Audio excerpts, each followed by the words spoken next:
Sun Risers Hyderabad గత సీజన్లో త్రుటిలో టైటిల్ కోల్పోయింది. కానీ ప్యాట్ కమిన్స్ కెప్టెన్సీలో ఆ జట్టు పూర్తిగా బలంగా తయారైంది. అంతేకాదు గత సీజన్తో ఆ జట్టు అభిమానుల ఫాలోయింగ్ మరియు బ్రాండ్ విలువను భారీగా పెంచుకుంది. వచ్చే సీజన్ కోసం ఫ్రాంచైజ్ మరింత ప్రణాళికతో ఉన్నట్లు తెలుస్తోంది. ఇప్పటికే జట్టులో ట్రావిస్ హెడ్, హెన్రిచ్ క్లాసెన్ మరియు కెప్టెన్ ప్యాట్ కమిన్స్ రూపంలో బలమైన విదేశీ ఆటగాళ్లు ఉన్నారు. కమిన్స్ ఆల్రౌండర్ అయినప్పటికీ బ్యాటింగ్ విషయానికి వస్తే అతనిపై నమ్మకం పెట్టుకోలేం. అయితే ఇంగ్లాండ్కు చెందిన బ్రైడెన్ కార్స్ వచ్చే సీజన్లో సన్ రైజర్స్ హైదరాబాద్ జట్టులో కీలక పాత్ర పోషించే అవకాశం కనిపిస్తోంది. బ్రైడెన్ కార్స్ ను హైదరాబాద్ జట్టు ₹1 కోటి దక్కించుకుంది. కాగా బ్రైడెన్ కార్స్ ఆల్రౌండర్ గా టీమిండియాపై సత్తా చాటుతున్నాడు. టీమిండియాతో జరుగుతున్న 5 మ్యాచ్ల టీ20 సిరీస్ కోసం బ్రైడెన్ కార్సేను జట్టులోకి తీసుకున్నారు.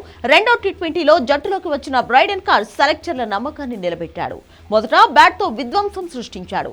ఆ తర్వాత బంతితో టీమిండియా ఆధిపత్యం చెలాయించాడు. ఇన్నింగ్స్ లో కార్స్ 17 బంతుల్లో 3 సిక్సర్లు బాది 31 పరుగులు చేశాడు. 4వ ఓవర్లో 29 పరుగులు ఇచ్చి 3 వికెట్లు పడగొట్టాడు.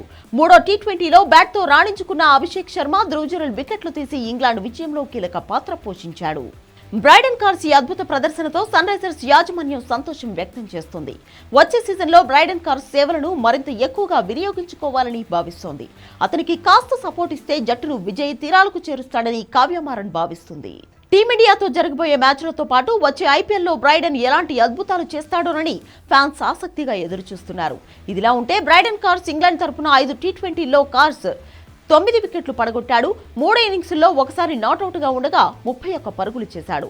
ఓవరాల్ టీ20 క్రికెట్లో ఈ ఆటగాడు 79 మ్యాచ్ల్లో 47 వికెట్లతో పాటు 777 పరుగులు చేశాడు. అంతేకాదు Brydon cars batting strike rate 141 పైనే ఉంది.